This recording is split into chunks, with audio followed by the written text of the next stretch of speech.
আমি সেই মেয়েটি, সেই মেয়ে যার জন্মের সময় কোনো শাঁখ বাজেনি, জন্ম থেকেই যে জ্যোতিষীর ছকে বন্দী, যার লগ্ন রাশি রাহু কেতুর দিশা খোঁজা হয়েছে তার নিজের জন্য নয়, তার পিতার জন্য, তার ভাইয়ের জন্য, তার স্বামীর জন্য, তার পুত্রের জন্য।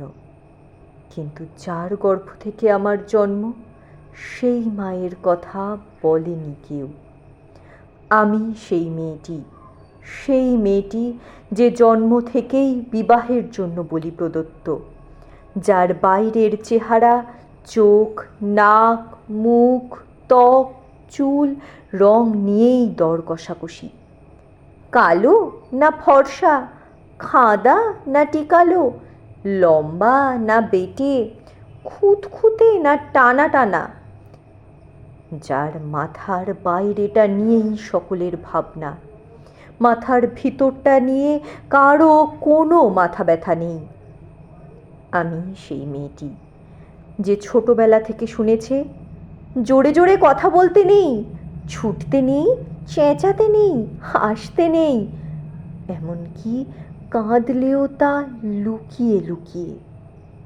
আমি সেই মেয়েটি যাকে বলতে নেই খিদে পেয়েছে, ঘুম পেয়েছে, ইচ্ছে করছে না, ক্লান্ত লাগছে, আর পারছি না, আর পারছি না।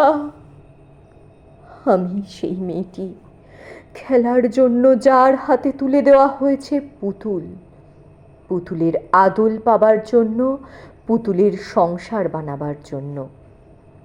আমি সেই মেয়েটি যে গত কোন শতাব্দীতে 5 বছর বয়সে মালা দিয়েছে গঙ্গা যাত্রীর গলায়, কুলীন ব্রাহ্মণের 365তম স্ত্রীর অন্যতমা হয়ে স্বামীর গরবে হয়েছে গরবিনী।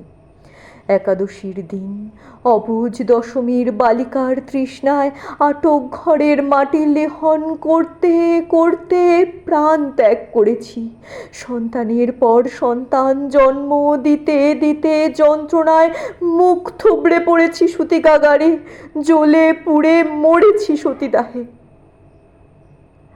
আমি বুঝতে পারিনি যে চাকরির জায়গায় নিজের কাজের কুশলতা দেখাতে নেই।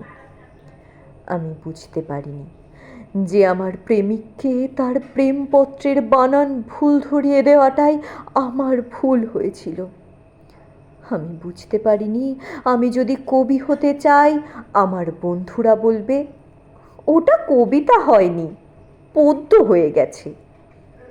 আমি বুঝতে পারিনি যে 20 শতাব্দীর শেষ সীমানায় এসে দাঁড়িয়েও এই পুরুষ শাসিত সমাজ বুদ্ধিমতীদের জন্য অপ্রস্তুত।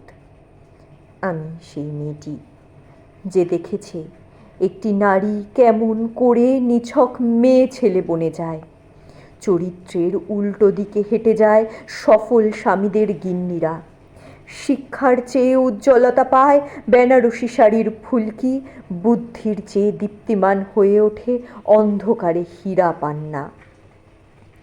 আমি সেই মেয়েটি, জানেন, আমি সেই মেয়েটি যে জীবনের কয়েকটি বছর ভুলের পর ভুল পুনরপি ভুল করে চলেছি।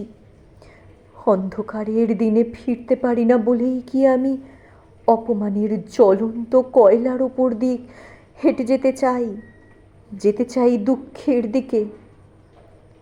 আমি প্রণাম জানাই সেই প্রথম আগুনকে, যার নাম বর্ণ পরিচয়, সেই অগ্নিশুদ্ধ পরম্পরাকে, সেই সব পুরুষ রমণীকে যারা 19 শতাব্দীর অন্ধকারের হাতলে জ্ঞানীর আগুন জ্বালিয়ে এক জন্মে আমাকে জন্ম জন্মান্তরের দরজা খুলে দিয়েছে। আমি আজ প্রেমের জন্য ফেলে যাচ্ছি আরাম, শোকার্জিত সাকান্যের জন্য ফেলে যাচ্ছি কৃতদাসের চর্বচস্য, জেগে থাকার জন্য ফেলে যাচ্ছি ভাত ঘুম, যন্ত্রণার জন্য ফেলে যাচ্ছি সুখ, জ্ঞানের জন্য ফেলে যাচ্ছি অন্ধতা, আনন্দের জন্য ফেলে যাচ্ছি সাফল্য, অমৃতের জন্য ঐশ্বর্য। আমার হাতে জ্বলছে দিশারীদের শিক্ষার মহান আগুন। আমি সেই মেয়েটি। আপনারা নিজের দর্পণে দেখে আমাকে চিনুন, আমাকে চিনুন, আমাকে চিনুন।